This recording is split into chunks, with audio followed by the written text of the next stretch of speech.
All right, court is calling 2022 CR 11862, State of Texas versus Alexander Castro.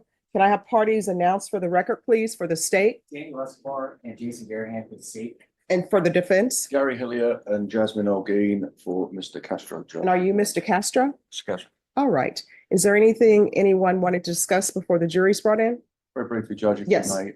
Your Honor, I just wanted to, I think we might have done it yesterday, but it was a long day.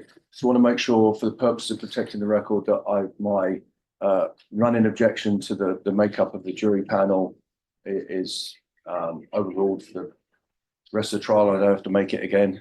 Oh, well, the record will reflect what it reflects, counsel. Oh, okay, Judge. Well, in that case, then I'll better do it again. I just want to make sure that the record shows that we object to the panel as seated, because for the reason stated yesterday, juror number 20, panel member number 24, I tried to strike her for cause because she's a clerk in this court and she'd seen documents in this case which we believe is improper. She was not struck for cause and we had to use a peremptory strike on her. I asked for an extra peremptory, which the court denied. And then we had to strike another juror who made it. Well, we didn't get to strike a juror who made it onto the panel. I believe that was juror number 31. And the reason we would have struck him was because he was involved in a rear end accident where he was injured and his mother was injured. And that's why. And so we just would like a record to reflect we want to run an objection to the panel so I don't have to make it again, please, Your Honor. Okay. I mean, the record is what it is. I've made Yes. it. So I think, is it, All right. Judge, can I have a ruling on that, please, just for the record? What I previously ruled. Yes, I previously ruled on it, counsel. Right. But what I can tell you is that both the state and defense agreed that the panel member that you had an objection to, the items that panel member would have seen was the indictment. The indictment is going to be read to the jury. The other item that the panel member may have seen was the fact that your client is on bond. And usually counsels who are representing clients, what they don't want someone to know is that their client is in custody. That's correct, Judge. They are the All right. documents she'd seen. Yeah, don't disagree with All right, see, you say that in other documents, but both parties agreed that she had seen perhaps two documents, the fact that he was on bond and the fact that she's seen an indictment in this case, and that she's only been in this court since May. So we're going to bring the jurors in. And the last thing is, Your Honor, we're going to invoke the rule after opening. And Just invoke it. yeah, okay, Judge, we'll invoke the rule then, Your Honor, and we just want to check with the state that we are, I don't know what order they're bringing their witnesses in, Judge, so that we don't have to, so I'm not disturbing the court's flow of trial. If Officer Morgan is first, if he's coming, I don't know. We would like a Jackson versus Dano hearing outside the presence with him. When Detective Martinez comes. All right, so this is what we'll do. The state is going to call their witnesses.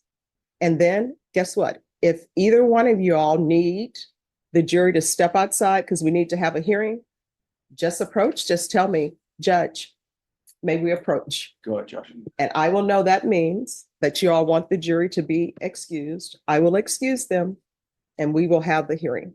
I can do that, Judge. All right. Judge. Thank you. All right, let's bring the jurors in. All right, for the jury. State, do you have any opening statements? Yes. All right, you may proceed. On July 22nd of 2022, Alexandra Cyber was heading home. She had just spent the day with her boyfriend, Josh. They went golfing, they went out to dinner, they went back to Josh's apartment and watched a movie. Her home was her parents' house. In order to get there, she had to go north on 281. While she was on 281, she ran into traffic. Traffic as far as the eye could see. You're going to hear from Officer Morgan. He's a 3-year San Antonio Police Department officer. He was responding to the cause of the traffic. It was a car crash that happened further north on 281. Now, while responding to this car crash, Officer Morgan was notified of another car crash. It happened further south on 281. He was in his patrol vehicle. He got out and he started walking over. But then he started running because he saw several cars that were very damaged. He ended up talking to two of the drivers of those damaged cars. One of those drivers was the defendant, Alexander Castro. Now, while talking to the defendant, Officer Morgan noticed a third vehicle that had been heavily damaged. It was a little further south. He ran. Inside that car was Alexandra Seibert. She was unconscious. She had an open head wound. She was bleeding heavily. She never woke up from that. EMS came and took her to University Hospital, and Officer Morgan began his part of the investigation. Now, Officer Morgan's a patrol officer. Whenever there's a potentially fatal crash, patrol officers have to call SAPD's Traffic Investigation Division. They're the experts when it comes to car crashes. They can recreate, they can figure out how this happened. Officer Morgan didn't have any eyewitnesses who could directly say exactly what happened. So all of the drivers that were involved were kept at the scene so that they can talk to TID. But Officer Morgan made a mistake. TID told him to follow up. He didn't. While conducting his investigation, he spoke with the defendant several times. You're going to hear that. Police body cam video shows the aftermath of a deadly July 2022 crash on Highway 281 near TPC Parkway. Police say traffic was already stopped for a previous wrong-way crash. Today, prosecutors told a Bexar County jury that Alexander Castro drove over 90 miles an hour into several stopped cars. Body cam footage showed the moments police got to the scene and spoke to Castro. Yeah, I hit my brakes and everybody stopped and I couldn't stop in time, man.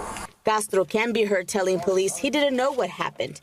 Video shows the heavy damage to Castro's pickup truck he was driving, as well as two other cars. One of the other drivers, Alexandra Seibert, was found unconscious in her vehicle with a severe head wound. She died of her injuries. As police investigated at the scene, Castro can be heard again, this time telling police it was Seibert who was driving erratically. She was bouncing all over the place. I thought she was pulling over. And she came under. He asked why things happened. You're going to hear what the defendant had to say. TID eventually realized that there was no follow-up. So several hours after, they made the scene, spoke to the drivers, and began their investigation. You're going to hear from several of the witnesses, several of the people who were on the highway when this happened. They did not see what happened. One of the witnesses was involved. His car was half crushed in due to the defendant's car hitting him at a high speed. You're going to hear from several 911 callers who saw the traffic, who saw the long line, and decided to exit because that's how far away you could see this. They had enough time to exit. One of the 911 callers saw the defendant's vehicle speed down 281, approaching all the cars that were waiting there in traffic. He didn't see the accident. He saw the debris fly in the air. He heard the actual crash. You're going to hear from now Sergeant Martinez. She was a detective at the time with TID. She was the primary detective that was investigating this case. She looked at the roadway evidence. She looked at data from both Alexandra's car and the defendant's car. And she was able to calculate and figure out exactly how fast the defendant was going. He was going over 90 miles per hour. He never hit his brakes. He never made any attempt to avoid any of the cars that were so vulnerable there. State's asking you to listen to the evidence. Just think about what we're presenting. Officer Morgan was disciplined for what happened, for not following up. He was also disciplined for not further investigating. And you'll hear from him why that happened, what happened there. But don't let that failure on Officer Morgan's part cloud you and how reckless the defendant's actions were. So the state's asking you again to listen and to judge how reckless his actions were that night. defense, any opening statements? Oh, may I proceed? Yes. Thank you, Judge. You guys want to do that? You want me to do that? No. Sure. Okay. And state and all attorneys, please feel free to move about the courtroom if you are unable to view an item. Thank you, Judge. This case is a tragedy.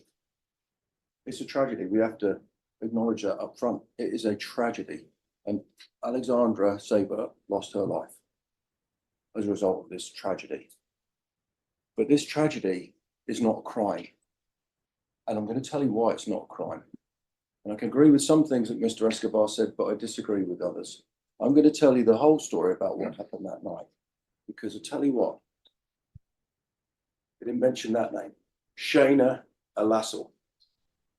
You're not going to hear her come as a witness. No criminal case filed against her.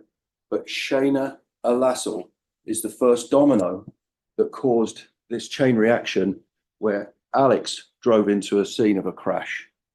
Shayna Alassal, you're going to see, evidence is going to show that Shayna Alassal argued with her husband. Shayna Alassal drank. Shayna Alassal drove the wrong way on Highway 281. She drove the wrong way up the exit ramp on 281 and had a collision with a vehicle. Shayna Alassal was driving the wrong way on the highway. But for the conduct of Shayna Alassal, the truth is, but for the conduct of Shayna Alassal, Alexandra Siebert wouldn't have been sitting on the highway, parked in that long line of traffic that Mr. Escobar talked about.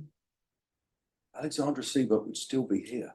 She wouldn't have been sitting in the traffic, but for the conduct of Shayna Alassal. Now, she's not here. She wasn't arrested. Shayna Alassal was driven home to meet her husband that she'd argued with by the police. And I hope she's watching today. I hope she's watching and listening to this, because she's not here to answer for what she did that put that man in the chair there, where the state is trying to convict him of killing somebody. Now, was he driving too fast? Yes, but he was driving too fast on the right way, going the right way down the highway. So that's the first thing. The state talked about causation in the PowerPoint, in the voir dire. And they said, but for the conduct of him. That's what they have to prove, but for the conduct of him, Alex. Ms. Seibert would still be alive. But it's but for the conduct of her. But it's not just her. We're not just blaming Shayna Alassal, even though she did get drunk, drive the wrong way on the highway, have a collision, then get driven home by the police. Mr. Escobar talked about the police. Now, they do a difficult job. I used to be a police officer. Dealing with a scene like that is difficult, but they have got a responsibility. The police officers at the scene are the second domino in this chain of events that leads to the unfortunate death of Miss Siebert, because they've got a duty to protect. They've got a duty to warn. And like Mr. Escobar said, they were on scene for approximately, the evidence is going to show, the officers were on the scene for 22 minutes before there was another accident. On the highway, they put out no flares. Everybody's seen an accident on the highway where the police put out flares. They didn't put a police vehicle in the way. They didn't call one of their buddies on the radio to say, hey man, can you go and protect the scene? There's some flashing lights so people don't crash into them. Any of that. No one put on a luminous bright green jacket to say, hey, slow down, slow down. No one did any of that. Now we talk about the definition of recklessness. That's what Alex is charged with. What the police officers did at the scene is the definition of recklessness. It just is, it's the truth. Because you've got to know about a risk. You've got to know about a risk, and then you've got to consciously disregard it. How do we know the officers consciously disregarded a risk that they know about? It's in their policy and procedure manual. And you're going to hear it from the sergeant who used to be a detective. It's one of the basic policies that the police have. One of the first things they do is warn. You go to the scene of an accident and you warn. You make it safe. They didn't do that. They just got focused in on the first accident while traffic was building up, building up, building up. building up, building up, building up for 20 minutes. Now, he might have been driving too fast, but he was driving the right way on the highway. Shayna Alassal wasn't. She's the first but for. The officers are the second but for. Now, let's talk about Alex. Let me talk this Alex. Let me talk about Alex Castro. Talk about him. And it's going to happen throughout this trial. And I want you to watch out for it, please. State is trying to turn this into an intoxication manslaughter case. And it's not. He was out for 8 hours before this accident. And you're going to hear from him. You're going to hear from him on the videos talking to the officers. He said, I had 4 beers earlier, man, at the driving range. 8 hours before this happened. They're trying to turn this into an intoxication manslaughter case, and it's not. And they're trying to do that because recklessness is presumed, and they can't prove it. Don't let them do it. It is not. Don't let them play on your emotions so that you turn it into that. It's not. He's got to be judged on whether he was reckless or not. What does reckless mean? Remember what we said about reckless. Reckless is you know of a risk. You know of a risk, and then you say, no, I consciously disregard it, which means I know that traffic is stopped. Traffic is at a standstill in front of me. And this is where we're going to ask you, this is why we picked you guys. This is why I'm glad you're on the jury, because we're going to ask you to use your common sense when you look at this evidence, because apply your common sense to this. What the state is saying in this charge, this is why he has to be not guilty, because they're saying that he knows that there's this risk, but he disregards it. So they're saying that he's driving, the state's just said in opening that he's approximately driving 90 miles an hour. He's driving too fast the right way down the highway. So if he's disregarded the risk that he knows is ahead, remember, they've got to prove, and you swore an oath a minute ago. The judge gave you the oath. You swore to follow the law and the evidence. I want you to, this is the last thing I'm going to leave you with. If you follow that oath, you've got to swear to follow the oath, to look at the law, which is that Alex Castro was aware of a risk and he consciously disregarded it. It doesn't make any sense, because you're saying, this prosecutor's saying he's doing 90 miles an hour and he's driving into a brick wall, because that's what they're saying. That's what recklessness is in this case. He is driving 90 miles an hour, according to the prosecutor, into a brick wall. That can't be the case. It makes no sense, because that means that's suicide. That's tantamount to him trying to kill himself. Common sense says that. If you are driving at the speed Mr. Escobar says he is, and you're driving into parked traffic, you're trying to kill yourself. Sustained, You're trying to kill yourself. sustained. And that defies common sense. You see, I'm right. That's why he's objecting. All right. All right, number one, the objection is sustained. Ladies and gentlemen of the jury, that's an improper argument. These are opening statements. Both parties are to inform you of what they expect the evidence to show you. And state your objection is sustained.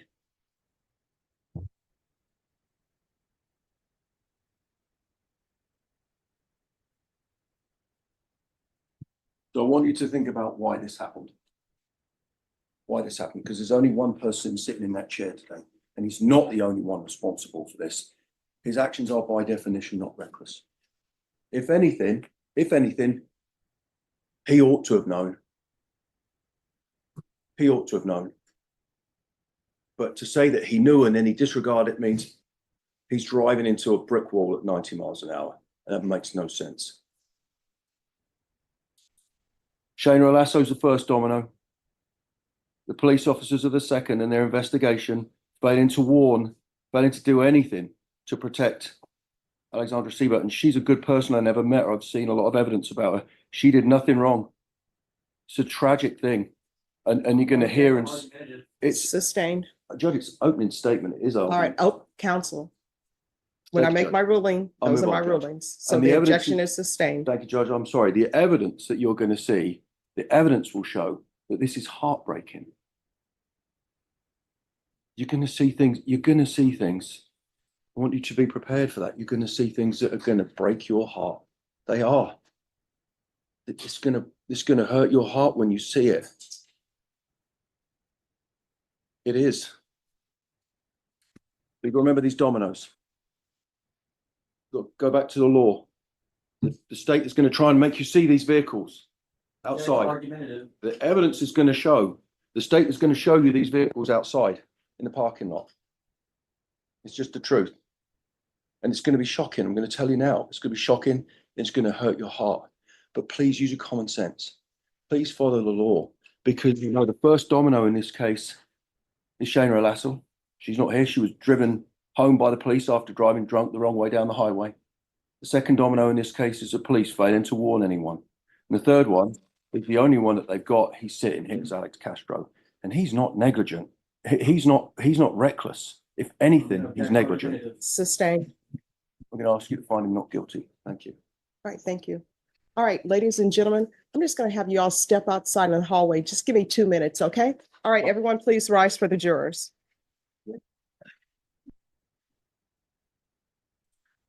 All right. So this is what I want to tell both sides. I understand sometimes passions run high and that everyone is trying to advocate their side. But this is what is not going to happen. And I want people to hear me and internalize what I'm saying. Number one, there are going to be legal objections. I'm going to hear the legal objection and I'm going to make my ruling. And once I make my ruling on the legal objection, there is not going to be a comeback at me that is a response that is not legal.